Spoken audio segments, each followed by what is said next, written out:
Blood care গোঘাটের নায়ক চন্দন মাথুর মুমূর্ষদের পাশে দাঁড়িয়ে ৮৪তম রক্তদান। রক্ত সংকটের সময়ে ৪৮ নয় ৮৪ বার রক্তদান। জেলা জুড়ে তীব্র রক্ত সংকট, ব্লাড ব্যাংক কার্যত শূন্য। ঠিক এই সময়ে গোঘাটের সিভিক ভলেন্টিয়ার চন্দন মাথুর দেখালেন বিরল মানবিকতার নজির। তিনি শুধু একজন রক্তদাতা নন, তিনি ব্লাড কেয়ার গোঘাট নামক একটি হোয়াটসঅ্যাপ গ্রুপের উদ্যোক্তা। এই গ্রুপ থেকে প্রত্যেক দিনই মুমূর্ষু রোগীদের জন্য রক্তের সন্ধান মেলে। কেউ রক্তের প্রয়োজনে বার্তা দিলে সঙ্গে সঙ্গে এগিয়ে আসেন চন্দন এবং তার সহযোগীরা। রবিবার আরামবাগের সন্মুক্তা নার্সিং হোমে চন্দন মাথুর নিজের ৮৪তম রক্তদান করলেন। রাজ্যের নানান প্রান্তে সিভিক ভলেন্টিয়ারদের ভূমিকা নিয়ে বিতর্ক থাকলেও চন্দন মাথুর তার সম্পূর্ণ বিপরীত উদাহরণ। নিঃশব্দে বিনিময়হীনভাবে তিনি সমাজের পাশে। মানবতার এমন উদাহরণ আজকের দিনে সত্যিই অনুপ্রেরণা। চন্দন মাথুর প্রমাণ করলেন মানবতা এখনো বেঁচে আছে।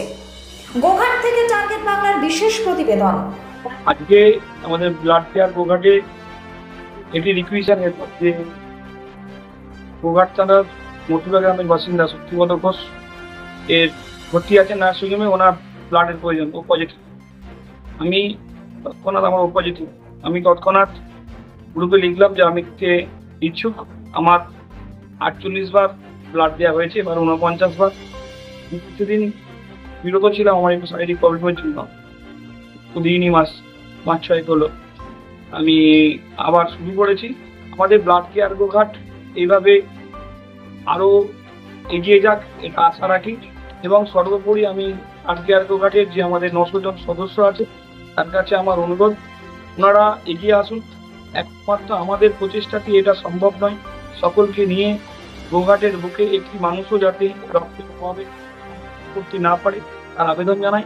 সর্বোপরি আমি আবেদন জানাই যে আপনারা বেশি বেশি করে ক্যাম্প করুন।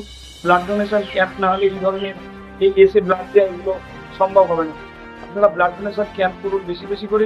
কারোর জন্মদিন, কারোর বিবাহ বার্ষিকী, এতে আপনারা রক্তদান শিবির করুন। ব্লাড কেয়ার গোঘাট আপনাদেরকে সর্বরকমভাবে সহযোগিতা করবো। আমি চন্দন মাথুর, ব্লাড কেয়ার গোঘাটের অ্যাডমিন।